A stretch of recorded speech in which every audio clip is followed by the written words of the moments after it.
one. You stupid motherfucker.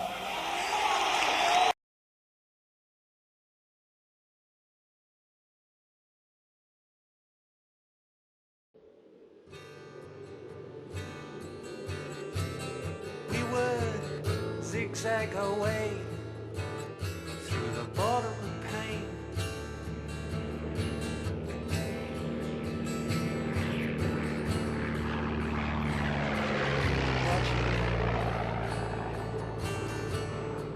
For pigs on the wing.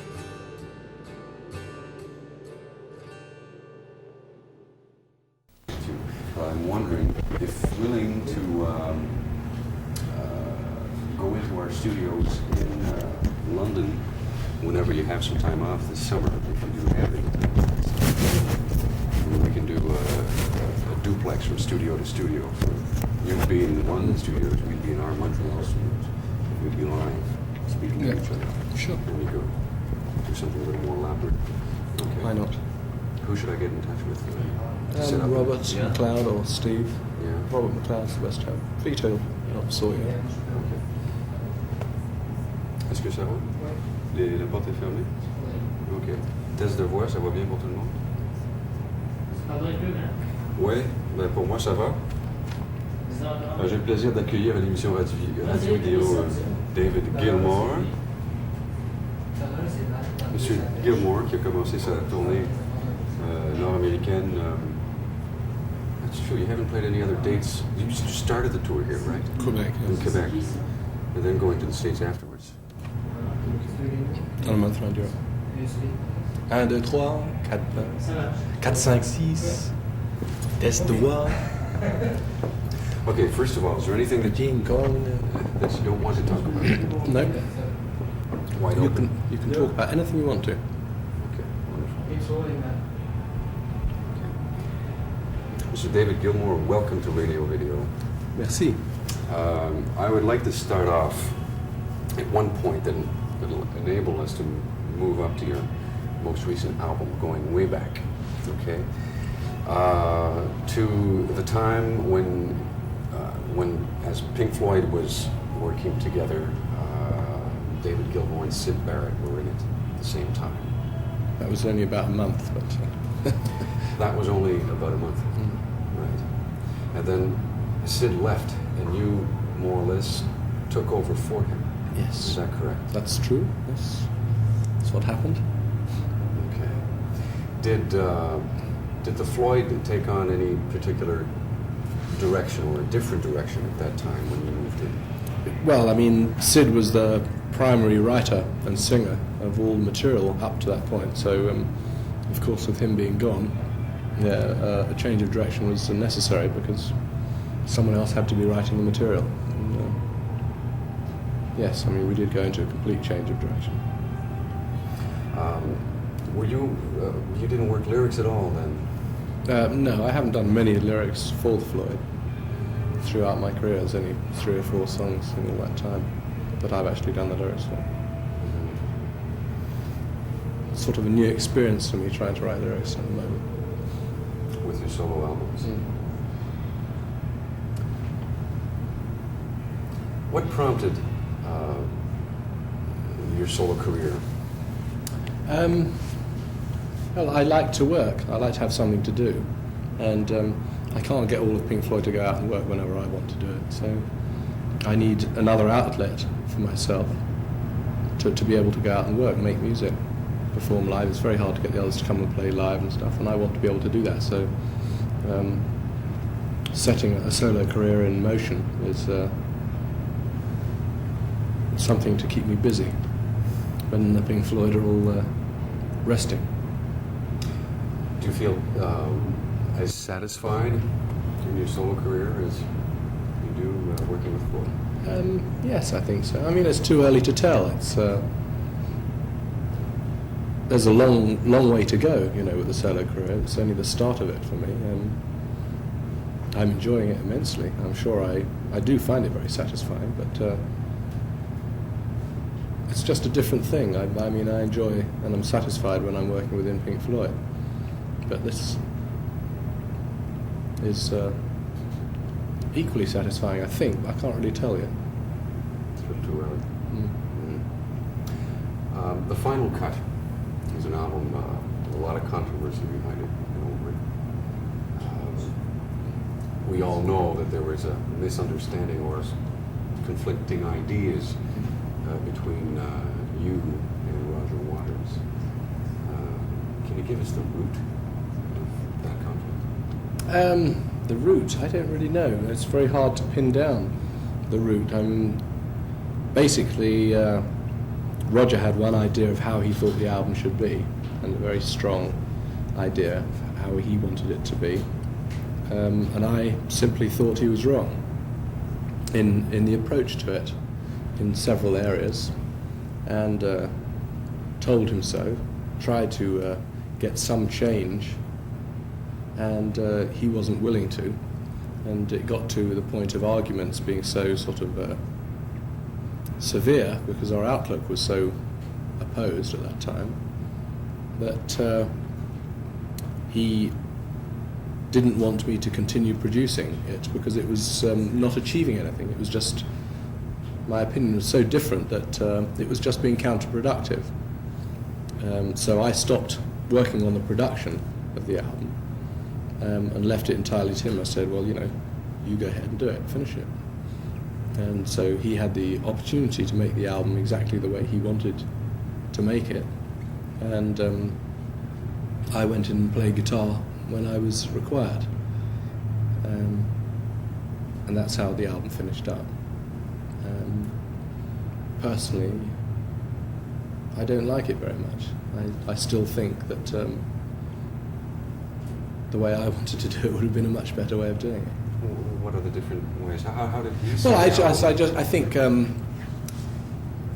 think a lot of the music just isn't up to standard myself. I think there's 3 good songs on it, and I think the rest is rather weak. So it's the particular songs, not as much as the concept itself? No, I don't have anything particularly against the concept. I find it, I find its tone a little too complaining for myself personally, but basically, I mean, there's for me, the lack of good material on it, apart from 3 good tracks, 3 good songs. And the fact that I wasn't, we didn't have our usual sort of compromise production situation, which to me is still effective. But of course, whenever you have compromise situations like that, all the time, someone is not going to think it's quite the right way to do it. But overall, in general, the compromise tends to make something work. Roger obviously thinks he can produce it all by himself without my production help, and I think he can't. So for that particular album anyway, that particular project, you were the one who compromised. Yes. I mean, obviously he writes most of the stuff, and he writes the concept of what's going on, and therefore he thinks he has more of a right to say how it should be produced. And I tend to agree that he probably should have more to do with it, but not all to do with it.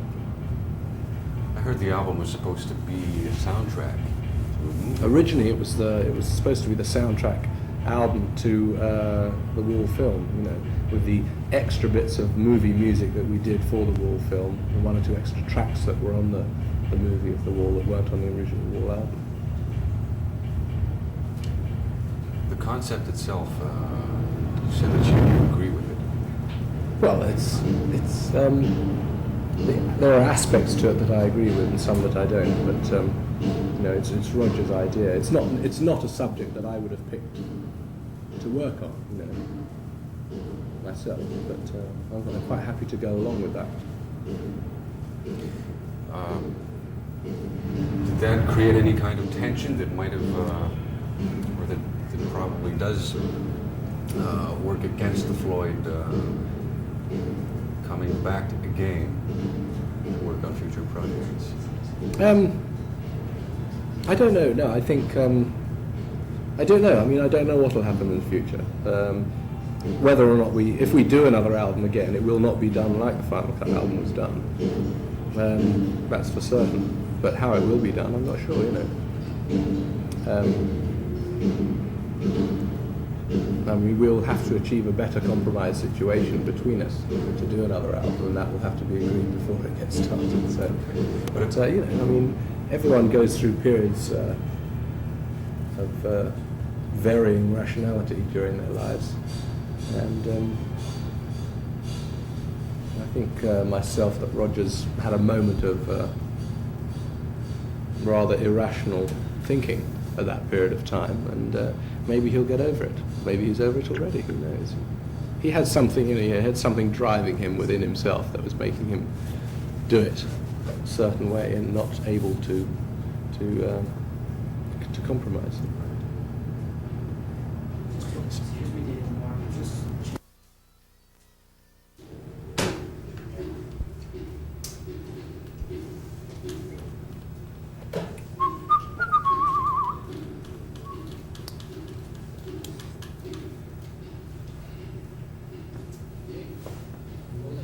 Is that one? There you go.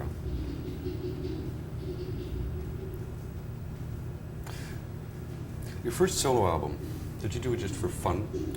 Or were you looking forward to a solo career apart from the Floyd? Well, yes, I think I was looking forward to some sort of a solo career, but not quite as positively as I am now. But I needed to do it in such a way as to give myself confidence. I was very nervous about starting the first solo album. It took some persuasion and pushing by friends and wives and things to get me to actually get stuck into it. And the way I set about it with just a couple of friends and myself going into it was not very planned, you know, and sort of very straight off the top of my head, and just writing some tunes and putting them down very quickly and putting the album out very quickly before I had a time to think about it too much or change my mind. But it was a very good experience, and I like it quite a lot still, that first album. But if I was going to be doing those same tunes again now, I would put a lot more production into them, I think, and develop the ideas a lot more. Mm-hmm. But it was very good for my confidence personally, thinking that I could do that sort of thing, which helped enormously when it came to doing this one. But I could start off from a position of confidence. Right. Speaking about the new album now, About Face, at first glance, and when we listen to it for the first time, we still find the themes, some call them morbid, because there's a lot of basic existential questions that come up.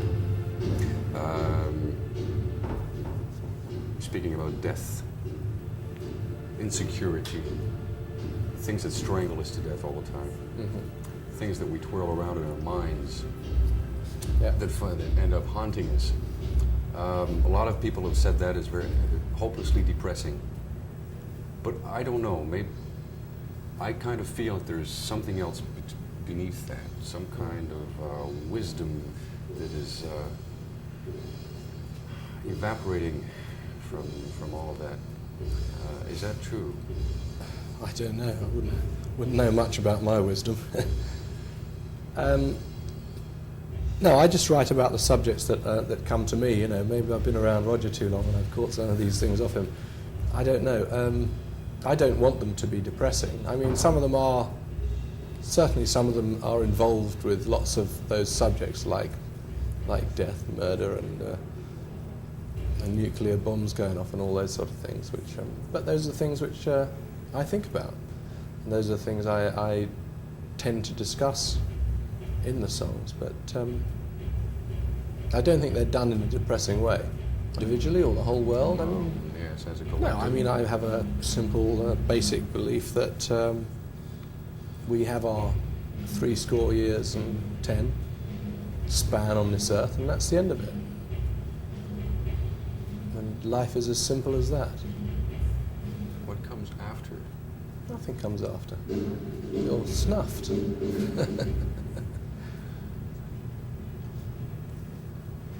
So the themes on the album, they all turn around the same questions.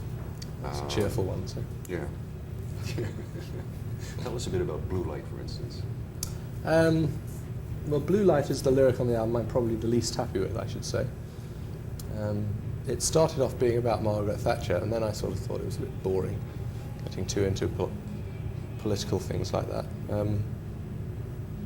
I mean, I should have either been very specific about it or got off it, but in fact it worked out that the lyrics are sort of double meaning lyrics, where it either applies to a relationship that you've been having, or to Margaret Thatcher or someone like her, you know. But you say that you're not satisfied with the lyrics on that song. Are you satisfied with the rest of the lyrics because you? Yes, I'm very happy with, I think, all the other lyrics. Yeah. You've discovered that you can write lyrics. Well, I'm fairly pleased with them. Whether that means they're good or not, I don't have the same criteria or ability to judge what I'm doing when I'm writing lyrics that I do with music. When I've written a good tune, I know that I've written a good tune, and I don't really have any doubts about it. Whether or not I succeed in recording it as well or producing it as well as it's possible to do it is always an open question. But I think that I know when I've got a good tune written. I don't know with lyrics. And sometimes I think they're good, but sometimes I'm not at all sure. Sometimes it takes a long time to be able to look at it with hindsight and see what you did or didn't achieve. With Blue Light, I think no one understands what it's about, and therefore it's a bit of a failure, really, because it should have either been one thing or the other, and been much clearer. But I couldn't see that at the time I recorded it, till after the album came out. How about the musicians on the album? Why did you particularly go for people like Townshend, Winwood, Porcaro? I went for Porcaro because I like him. I think he's a terrific rock drummer. The bass player, Pino Palladino, I have seen for 2 or 3 years and thought was the best bass player I'd seen, really. And so I started off with those two, and I got a keyboard player called Ian Cooley, who's also in the Paul Young band with Pino. And they were the nucleus who did the album with me, basically. Now, at a certain point, we changed Blue Light around a lot, cut pieces from 2 different tracks into it, and I needed a few more keyboard bits doing on it. And Ian Cooley wasn't around at the time, so we thought, who else is around who's good, a great Hammond player? And Steve Winwood had been my first choice for doing the album anyway, but he wasn't able to do it at the time. And I got him in just to do that track. I mean, he's only on 2 tracks on the album, so I mean, but he's a brilliant player. He's a brilliant Hammond player, Hammond and piano player. Steve Winwood, there's no one better. Did you just? Yes. I mean, none of those people are chosen because of their fame or anything. But the reason they did get to be famous is because they were very damn good. Any particular discovery, as now that you see your career with hindsight, as you say, anything that stands out particularly that you are either satisfied with or dissatisfied with? In what terms? In my solo career Yes. stuff? Well, in your solo career, which hasn't spanned that many years so far. No, I'm pretty happy with it overall. There's a lot of things, I've learnt a lot of things. Each time I do a solo album, I learn a lot of things about mistakes not to make the next time. But and I've certainly learnt some more this time. There are things that I would set about in a different way. I would approach in a different way. But I mean, you can go on forever. You can keep stopping your album and starting things again and doing this, that, and the other, and carry on forever. Quite easily, some people do. Look at Neil Young, puts them out, withdraws them, cleans them out a bit, puts them out again. But that's not really important, you just do it and, as best as you can at that moment and put it out and then move on to something new. But certainly there are ways of approaching things that I will change next time I do it. Okay, coming back to themes now. Are there any particular things that you would like to write about or sing about? You can put so much music on one album. Great background music.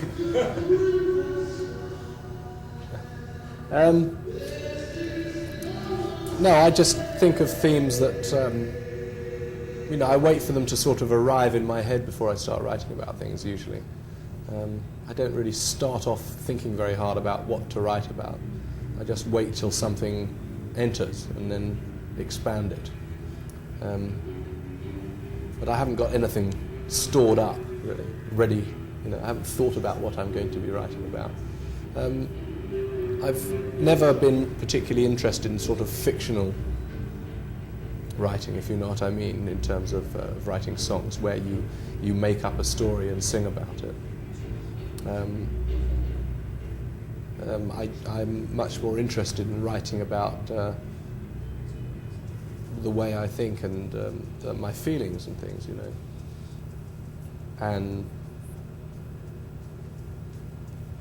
But you know, who knows? I don't really know what will come to. I mean, it might get very, very boring because there are only so many aspects to your own behaviour and your own thoughts that can be interesting. So rather than get too boring, trotting out the same old themes over and over again, might have to think again and try and work on a different approach. But I don't know at this juncture.